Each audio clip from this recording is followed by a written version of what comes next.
मुख्यमंत्री का बेटा मुख्यमंत्री होना चाहता है, प्रधानमंत्री का बेटा प्रधानमंत्री होना चाहता है। अरे भाई साहब, जब मुख्यमंत्री का बेटा मुख्यमंत्री होना चाहता है, प्रधानमंत्री का बेटा प्रधानमंत्री होना चाहता है, वो अपने बेटे के कैरियर के लिए राजनीति कर रहा है। कम से कम आप भी तो अपने बाल बच्चों के कैरियर के लिए राजनीति कीजिए और उन मुद्दों पर वोट दीजिए जो आपका मुद्दा है। और आपका मुद्दा रोजी रोटी, कपड़ा, मकान, शिक्षा, स्वास्थ्य, सड़क, बिजली, पानी और आत्मसम्मान का मुद्दा है। ये सवाल हम लोगों को सोचना पड़ेगा। ये सोचना पड़ेगा कि किसी को हरा देने से हम नहीं जीतने वाले हैं। हमारे जीतने का एक रास्ता है, एक मंत्र है, वो ये है कि अगर हमारा मुद्दा जीतेगा तब हम जीतेंगे। और हमारा मुद्दा क्या है? हमारा मुद्दा ये है कि अगर हमारा बाप मजदूरी करता है फैक्ट्रियों में तो उसको न्यूनतम मजदूरी मिलनी चाहिए। और ये हम नहीं तय किए हैं, ये सरकार ने तय किया है कि हर मजदूर को न्यूनतम मजदूरी मिलेगी। अगर हमारे परिवार के लोग किसानी करते हैं तो हमको किसानों को हमारे फसल का सही दाम मिलना चाहिए।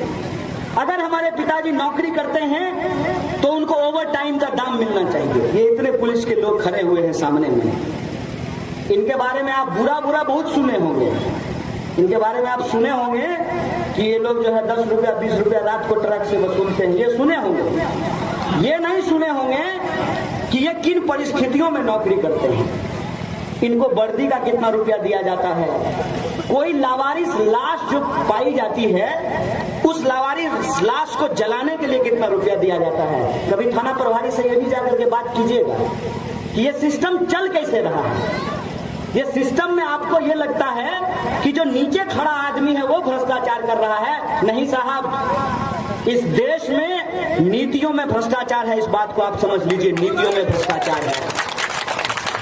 और नीतियों में भ्रष्टाचार के चलते आज हमारी राजनीति भी भ्रष्टाचारियों के हाथ की गुलाम बन गई है। अभी चुनाव आया है ना, तरह तरह का प्राणी आपको देखने को मिल रहे होंगे, तरह तरह का प्राणी, और रेट भी बन रहा होगा। नहीं, फलना छाप वाला जो है 200 रुपया पर मूरी रेट लगाया है, अब फलनमा छाप वाला जो है 500 रुपया पर मूरी रेट लगाया है। एक बात सोच लीजिएगा, आपको जो वोट देने का अधिकार मिला है ना, ये भीख नहीं है। अगर आज आप इसकी कीमत नहीं समझिएगा तो ना आप वोट देने के लायक बचेंगे, ना इस देश में लोकतंत्र बचेगा। इस बात को आप जान लीजिए। आज के डेट में राजनीति ऐसी बना दी गई है कि किसान का बेटा किसान नहीं होना चाहता है, मजदूर का बेटा मजदूर नहीं होना चाहता है, लेकिन मुख्यमंत्री का बेटा मुख्यमंत्री होना चाहता है, प्रधानमंत्री का बेटा प्रधानमंत्री होना चाहता है। क्यों? जो हमारा सेवक बन करके आता है हमारे पास चुनाव से पहले, हाथ जोड़ करके, छोड़ दीजिए एमएलए बनने की बात और एमपी बनने की बात, मुखिया बन जाने के बाद ही वो बुलेट से सीधे फॉर्च्यूनर पे पहुंच जाता है। आप तो नहीं पहुंच पा रहे हैं बुलेट से फॉर्च्यूनर पे। ये कौन सी ऐसी तरकीब है? आपके पास तो ये तरकीब नहीं है।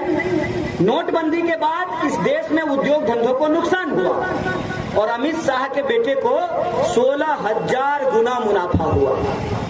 ये मंत्र देश को बता देते, देश की बाकी जनता भी अपना मुनाफा करा लेती है, क्योंकि आपका ही खून चूस करके उनका तिजोरी भरा जाता है जनाब। इसीलिए ये मंत्र जो है आपको नहीं सिखाया जा सकता है। घोड़ा घास से दोस्ती कर लेगा तो खाएगा क्या? नेता अगर सच बोल देगा, जनता को सच बता देगा तो फिर ठगेगा किसको, बेवकूफ किसको बनाएगा।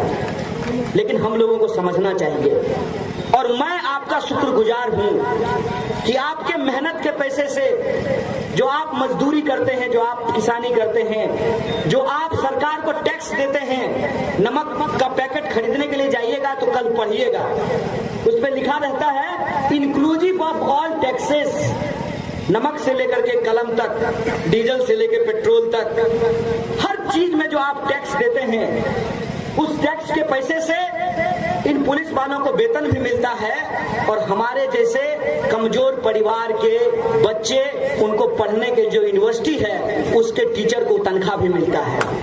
अगर सरकारी यूनिवर्सिटी नहीं होती तो हम लोग पढ़ नहीं पाते, और जब हमने पढ़ाई की है आपके पैसे से, दरअसल में हम आपके नमक के कर्जदार हैं।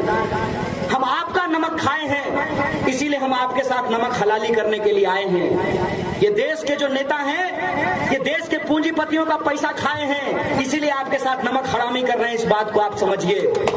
और जो यूनिवर्सिटी में हम लोग पढ़े और सीखे हैं कि अगर इस देश को बचाना है तो जमहूरियत को बचाना होगा। अगर जमहूरियत को बचाना है तो सिर्फ भाषण देने से काम नहीं चलेगा। दिल्ली और बंबई का जो आराम तलब जिंदगी है, उस आराम तलब जिंदगी को छोड़कर बिहार की सड़कों में, गलियों में, कूचों में घूमकर जो हमारी माँ बहनों की समस्याएं हैं, जो हमारे बड़े बुजुर्गों की समस्याएं हैं, जो हमारे नौजवानों का सवाल है, उन सवालों पे हमको एकजुट होना पड़ेगा।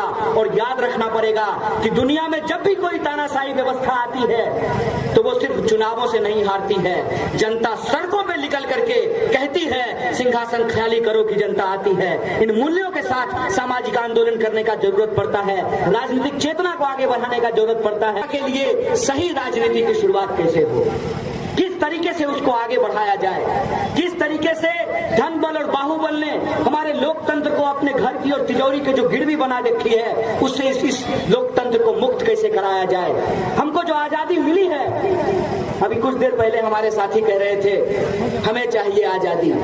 आप में से बहुत सारे लोग सोच रहे होंगे कि आजादी तो 1947 में ही मिल गई। एक बार हमको एक पत्रकार ने पूछा कि किस चीज से आजादी चाहिए, आजादी तो 1947 में ही मिल गई। तो हमने कहा कि आपके जन्म लेने से पहले आपके दादाजी ने घर बना दिया था, तो क्या आप उस घर में झाड़ू नहीं लगाते हैं? अभी दिवाली आएगा तो उसमें चूना लगवाएंगे कि नहीं लगवाएंगे? ईद आएगा तो उसको सजाएंगे कि नहीं सजाएंगे?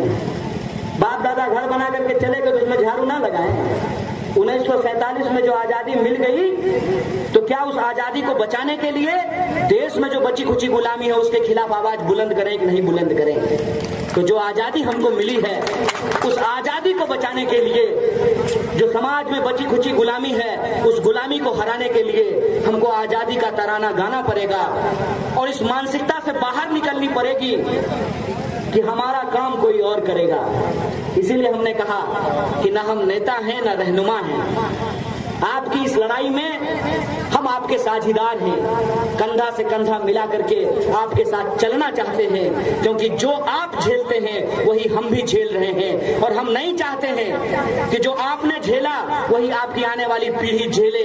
जो संविधान का सपना है कि हम भारत के लोग भारत को एक प्रभुत्व संपन्न, समाजवादी, धर्मनिरपेक्ष, लोकतांत्रिक गणराज्य बनाने के लिए, इन मूल्यों के लिए, इन मानकों के लिए, इन प्रतिमानों के लिए हम संघर्ष करें। और हमने इतिहास में ये पढ़ा है और हमने ये सीखा है कि जब जब ईमानदारी से कोई लड़ाई लड़ी जाती है तो वो लड़ाई हर हाल में जीती जाती है। इसी आत्मविश्वास के साथ आप लोगों से आपकी दुआ के लिए, आशीर्वाद लेने के लिए आए हैं। और हम जानते हैं कि हमारी लड़ाई और हमारी क्षमता छोटी है। एक कहानी बता करके अपनी बात मैं खत्म कर दूंगा। एक बार एक जंगल में आग लगी, बड़े बड़े जानवर खड़ा होकर के तमाशा देख रहे थे। एक कोयल अपनी छोटी सी चोंच में पानी भर करके उस आग को बुझाने की कोशिश कर रही थी। बड़े बड़े जानवर उससे हंसते हुए कहा कि तुम्हारी छोटी चोंच से यह आग बुझने वाली नहीं है। कोयल ने कहा आग तो जरूर बुझेगी। कोई ऐसी आग नहीं है जो लगती है तो बुझती नहीं है। कोई ऐसा नशा नहीं है जो चढ़ता है तो उतरता नहीं है। कोई ऐसा सूरज नहीं है जो निकलता है तो ढलता नहीं है। ये आग तो बुझेगी, लेकिन याद रखना तुम्हारा नाम आग लिखाने वालों में और हमारा नाम आग बुझाने वालों में लिखा जाएगा। आज समाज में जो नफरत की आग है, अपनी छोटी ताकत से ही हम उसको बुझाने की कोशिश कर रहे हैं, क्योंकि हमारे पास खोने के लिए कुछ नहीं है और जीतने के लिए आप तमाम आम आवाम का दिल है। हम आपकी दुआ चाहते हैं, आपका दिल से आशीर्वाद चाहते हैं। पूरे देश को एक संदेशा जाए कि हम पढ़े लिखे नौजवान के साथ खड़े होंगे, हम ऐसे नौजवान के साथ खड़े होंगे जो पैसे पे झिझकेगा नहीं, जो ईडी और सीबीआई से डरेगा नहीं, जिसको जेल से डर नहीं लगता है, जिसको गोलियों से डर नहीं लगता है, वो साहस के साथ इस सत्ता के सामने आंख से आंख मिला करके खड़ा हो और न्याय के पक्ष में, बराबरी के पक्ष में, संवैधानिक मूल्यों के पक्ष में आप तमाम आम आवाम के लिए और इस बात के लिए कि किसान को किसानी का दाम, मजदूर को मजदूरी का दाम, सबको शिक्षा, सबको काम, हिंदू हो मुसलमान, सबको मिले बराबर।